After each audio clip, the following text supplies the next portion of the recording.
Liebe Terraristikfreunde, in diesem Video möchte ich euch Tipps für den Bau von sehr langen oder großen Terrarien geben, die in einem Teil nicht ins Haus oder ins Zimmer oder nicht um alle Ecken und Kurven in der Wohnung oder nicht durchs Treppenhaus passen oder die ihr bei einem eventuellen Umzug gerne wieder auseinanderbauen möchtet, um sie mitzunehmen.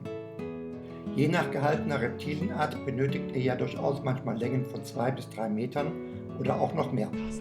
Daneben braucht ihr ja für einige große Reptilien wie grüne Leguane oder Wasseragamen Terrarien, die in einem Teil wegen des Volumens oder des Gewichts gar nicht mehr zu bewegen sind. Auch dazu gibt es Lösungen, sofern ihr die nicht in Eigenleistung im Zimmer selbst bauen wollt. Das gleiche gilt für große Delta-Terrarien, die wegen der Grundfläche zusammengebaut durch keine Tür mehr passen.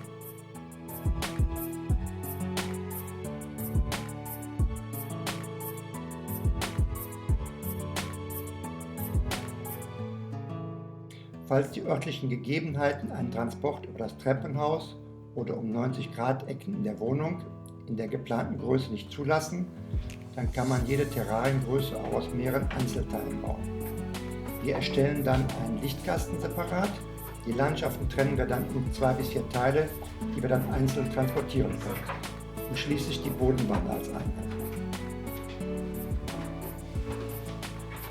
Da haben wir wirklich super gut gemessen, dass wir gerade über das Treppenhaus durchkommen. Die richtige Planung. Diese 4 bis 6 Teile setzen wir dann im Zimmer zusammen. Wenn man diese Bauart so ausführt, dass sie stabil ist, braucht man diese Teile auch nicht zu verkleben und erhält sich so die Möglichkeit, diese bei einem Umzug wieder zerlegen zu können.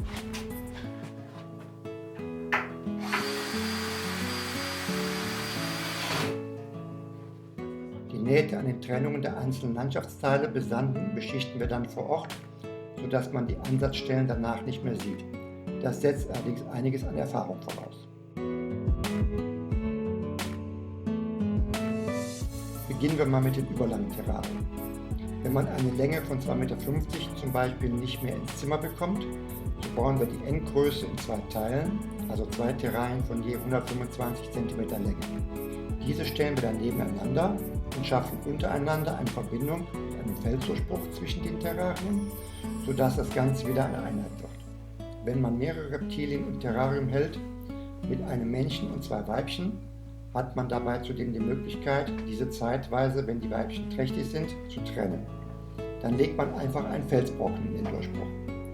Aber bitte nur kurzfristig für ein paar Wochen, da die halbierte Größe für die Tiere ansonsten zu klein ist und nicht mehr den geforderten Mindestmaßen für die Haltung entspricht. Ich hoffe, dass unser Film euch einige Tipps für euren Eigenbau oder Kauf bei eurer Planung von sehr großen Terrarien, von denen ihr vielleicht glaubtet, dass sie von der räumlichen Situation her nicht zu verwirklichen seien, geben konnte.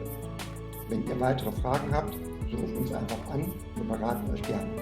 Bis zum nächsten Mal, euer Rainer Hoppe.